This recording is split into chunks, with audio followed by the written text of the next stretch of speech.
বাসায়। যাই হোক, ঘরে যা তুই, ঘরে যাইয়া প্যান্ট ট্যান্ট পাল্টাইয়া এরপর আবার আইয়া আমার লগে দেখা করিস।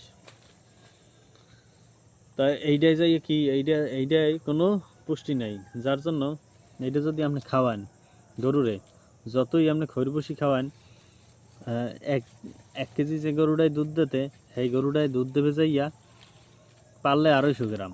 তাই এটা আমরা খাওয়াবো না, এটা আমরা এই দিলাম ফালাইয়া। আইন আমরা এইটা খাওয়াই।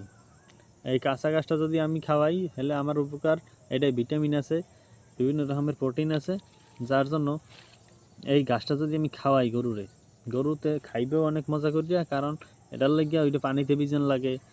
শুকনো ঘাসটা আপনি পানিতে ভিজান লাগবে, আর এটা তো পানিতে ভিজান লাগবে না, কারণ এটা খুবই রসালো, এবং এটা যদি আপনি ডললে এবার এটা দিয়ে রসও বাইরিবে, এটা দিয়ে জুস বানাইও গরুর খাওয়াইতে পারবেন বাছুরেরে।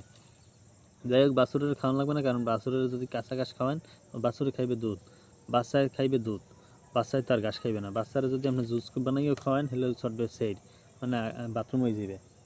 বাথরুম হইলে হলে আপনার বাছুর বাঁচানোর প্রায় মুশকিল হয়ে যাইবে।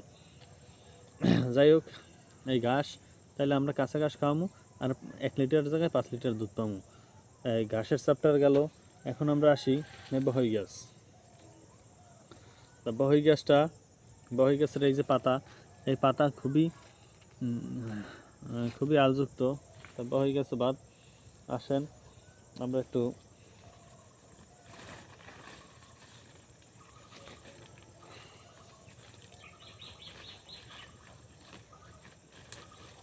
এই দেখতে আছেন, এটার কয় আইডেলি গাছ।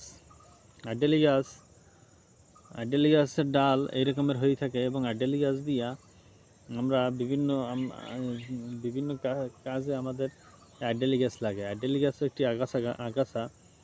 এই গাছটা খুবই আগাছা। এই গাছটা সচরাচর সব জায়গায় দেখা যায়। এই গাছটা আসলে কোনো কামে লাগে না। বলতে লাগে শুধু একটা কামই, এই গাছ আমার জানা মতে কোনো কামে লাগে না। কার জানা মতে কী আছে হ্যাঁ তো আর জানি না। আমার জানা মতে কোনো কামে লাগে না। এই গাছের একটা কামেই লাগে, এই গাছের ডালটা অনেক নরম হয় এবং খুবই সুন্দর হয়, যার জন্য এই গাছের এই ডাল দিয়া দাঁত মাজতে পারি। মূলত আইডেলি গাছ ওটাও না।